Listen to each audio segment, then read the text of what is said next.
cultural difference there that makes imagining that in America pretty difficult. Yeah. Right. I mean, well, what I was going to say is like, yeah, I think France is like, that is like the most desired political culture for a lot of what we want in the immediate, right? I think, yeah, as Matt says, there is hundreds of years of history and very just innate differences that cannot be ignored that keep us from being like that, or keep us from entirely being like that, even in the best or worst of conditions. But I don't know. I was thinking even of like the UK.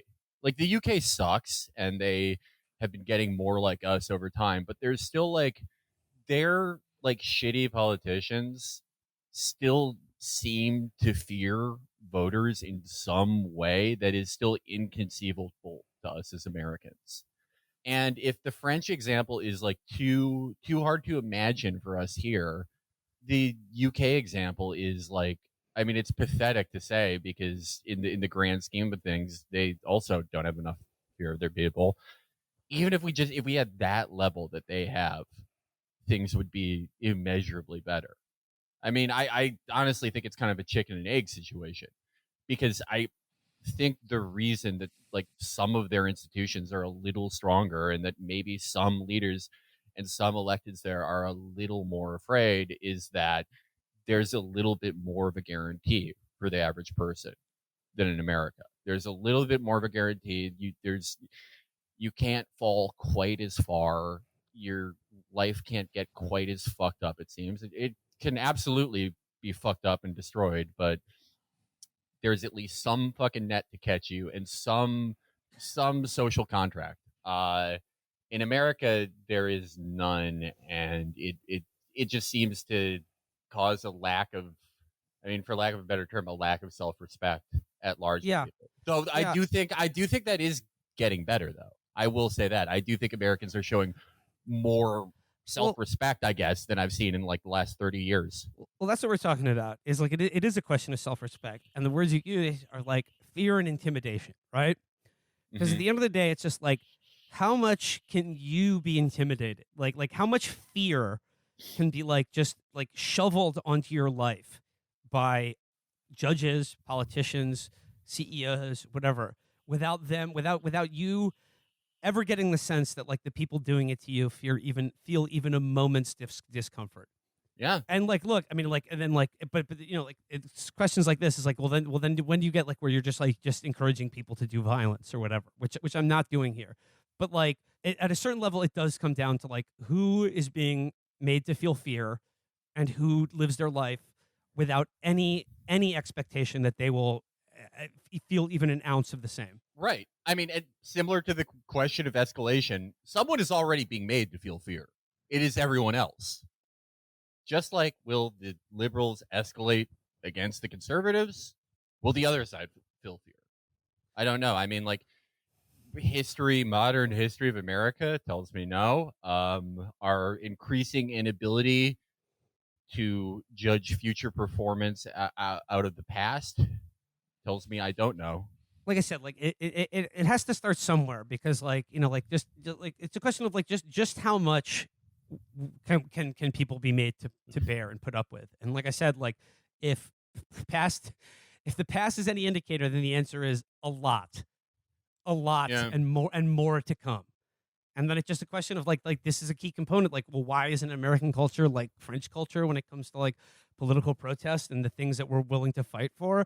I don't know. Like, I don't know, like centuries of difference, but like also like just how fucking demoralized people are because like they've never felt that they had any ability to make the assholes ruining their lives feel afraid for even a second. And like for generations now have no hope whatsoever, or just believe that that's indecent.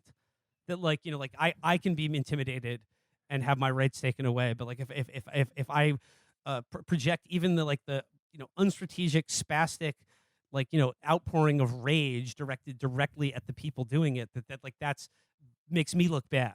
And like just how much of your own dignity can you swallow? And like I said, the answer is like a lot and more to come, but that may not be the case anymore. I mean, I don't know. It's an open question, and I don't know what the answer is. Yeah, I mean that is kind of the genius of the design of this whole thing, of like specifically the post Carter design. It's not just self respect. I think it's just the average person who is being spit on and walked all over. It is not just a lack of self respect. It's also feeling completely alone. This is all designed to make you feel completely alone and suspect that if you're not the only person this is happening to, you're if this is happening to you, you did something wrong. You fucked up in some way. You didn't do the right form. You didn't pay attention when you should have, and that makes it innately impossible to form a common cause out of this, because it's like, oh yeah, what are you gonna are you gonna caucus with the other people that fucked up? But I don't know, maybe there have been enough things that tell me that maybe people don't feel quite as alone as they did. And then, like, on this issue specifically, is about as bad as, like, as big an issue as does exist in our politics and culture, but also one in which it cannot be more clear on which, like, in terms of, like, do we live in a democracy or not? Can, like, where some or right this fundamental can be taken away by that small a minority of people against the wishes of the public. And like I said, we'll see what happens. But, like, for all intents and purposes now, like, they've done it. It's worked. They've gotten away with it. And, like, the best that we have to offer, or like that our leaders say, the best that can be done about it is continue to vote, and then, like, in 30 years time, maybe there'll be, like, a majority big enough to undo it. Yeah. But what happened, I mean, like, again, what would happen in those intervening 30 years to, like, give you the idea that, like, we'll even have elections anymore after that? I mean, I don't know, but it's just a question of, like, how much can be taken away from people before they decide to they don't have anything to lose by, breaking with what were heretofore thought to be impossible or unthinkable actions to protect themselves, or just to stand up for themselves. I don't know. But, the answer is yes. Obviously, you should be able to protest in front of a politician's house, and I don't care which fucking politician it is, and I don't care what cause is doing it. I mean, like, that's should be, like, the basics of, like, do you live in a free society or not? I don't, even if it doesn't do anything, even if it doesn't actually affect change, just, like, are you allowed to express anger at the people ruling you or not in a way other than voting against them? Well, I know things look pretty bleak here on the old Chapo Trap House. No food for babies. COVID is killing more people than ever. No money for vaccines either. And they're running out of vaccines, not going to have any new vaccines.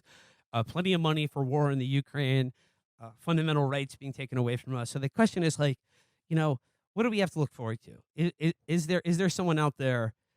Is there a hero? Is there someone who's going to change the world and redeem humanity? Well, friends, I think there might be. We've talked about it before. Avatar 2 is coming out. Yes. James Cameron, like, the years and years have gone by. Years have gone by since the last Avatar movie. We haven't heard much about James Cameron, but he's been there. He's been working. He's been working nonstop to redeem humanity via Avatar 2. To do a simultaneous civilizational mind jump to Pandora by exposing us to the most intense sensory experience possible. Frame rates that will literally drive you into a psychotic break with reality, reemerging in a newly enchanted land. It's going to happen. Yes. In 2009, he caused people to become depressed and despondent, that they did not live in Pandora. After over a decade of technological advancement, and oh my God, I think people will actually transform the world into Pandora, possibly. Yep. I think a giant Stargate he's building in all those IMAX theaters. Yeah, I think that, like, everyone kind of agrees that, like, at least after 2021, after things had splashed down and moved around a bit, after 2021, it seemed like it would be kind of impossible to accomplish COVID zero. Who knows if it could have ever been accomplished? I know who could have accomplished it, though. The greatest administrator on planet Earth. The Napoleon of our era. if he ran for president, if he was just seizing power, I would not just like vote for him or march for him. I would like sell both my gaming PCs Absolutely. and give James it like Cameron, just give it to him. I would trust him with the absolute power of like a temporary Cincinnati style dictatorship because we know what his values are. He's told us in the films, and they're good. And if we could just let him do it, we would all be better off. He is the one person who could solve every institutional problem. Yep. The one man. He is the one man with the temperament, the character, the administrative ability. He's practically run a country for the last 10 years. The production of the Avatar movies is hopefully a staging ground for him running an entire nation of hundreds of millions of people. And who has done a comparable job? Nobody. That's the thing. That's why he's our Napoleon, because the job of Napoleon, the job of world bestriding emperor and conqueror, that doesn't really exist. We've created a economic order that can't facilitate that kind of thing.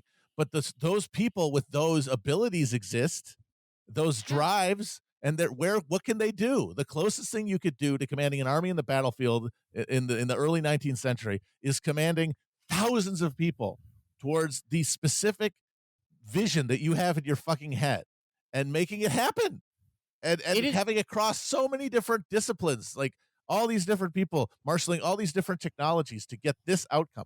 That is where our real visionaries are. Of course it is, because it's we've been eaten entirely by the spectacle, and we've replaced like the value of production with the value of consumption, and just being flattened by what we're watching. And he's the best at it, and he should be in charge. And I gotta say, when the trailer came out, and I was seeing people on the timeline saying literally the exact same thing they said when the first trailer dropped for the first Avatar. Oh, this looks bad. This is like a piece.